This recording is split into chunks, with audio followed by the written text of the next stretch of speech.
बानी तहरीक इंसाफ के वकील लतीफ़ खोसा ने तोशा खाना केस नाअहली के हवाले से दरख्वास्त मुकर्रर करने की इस्तदा की है। लतीफ़ खोसा की बानी PTI की तोशा खाना नाअहली के खिलाफ दरख्वास्त मुकर्रर करने की इस्तदा सामने आई है।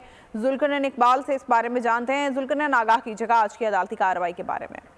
देखिए, आज एक वो मामूल का जो है सिविल सर्विस के मैटर होते हैं, सर्विस मैटर के सरकारी मुलाजमीन के, उसकी समाअत के दौरान ही लतीफ़ खोसा जो बानी चेयरमैन PTI के वकील हैं, उनकी जानिब से चीफ जस्टिस काजी फाइजीसा के खाना नाअहली केस के हवाले से जो अपील है वो ज़ेर इल्तवा है, उसको समाअत के लिए मुकर्रर किया जाए। इस पर चीफ जस्टिस की जानिब से उन्हें कहा गया कि खोसा साहब, आप एक तरफ अदालत में आकर रिलीफ मांगते हैं, दूसरी तरफ बाहर जाकर इल्जामात लगाते हैं और अदालत पर अदम एतमाद का इजहार करते हैं। अगर आपको फिर भी आप कहते हैं कि दरखास्त मुकर्रर की जाए और जल्द उसकी समाअत की जाए, तो जल्द समाअत के लिए एक मुतफरिक दरखास्त दायर करें। उसके बाद अदालत जो भी कानून के मुताबिक रिलीफ बनता हुआ वो आपको जरूर देगी, लेकिन इस अंदाज में अदालत में खड़े होकर केस लगवाने की बात ना करें। या तो जल्द समाअत की दरखास्त दायर दें या फिर केस के अपने नंबर पर मुकर्रर होने का इंतजार करें। इसके बाद लतीफ़ खोसा की जानिब से अदालत को ये कहा गया कि वो एक अर्ली हियरिंग की दरखास्त इसमें दायर करेंगे ताकि जल्द इस मुकदमे को समाअत के लिए मुकर्रर किया जा सके।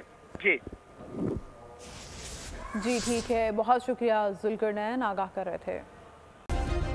सब्सक्राइब करें और बेल दबाएं ताकि कोई खबर रह न जाए।